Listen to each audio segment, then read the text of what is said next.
Karşıma çekici geldi.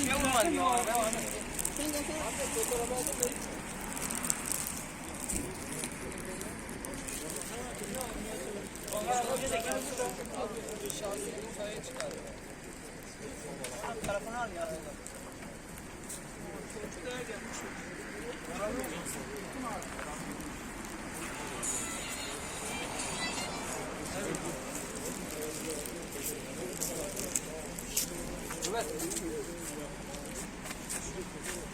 Kazayla alakası olmayanlar yakın durmasın, ayrılsın hocam. Nerede ya bu?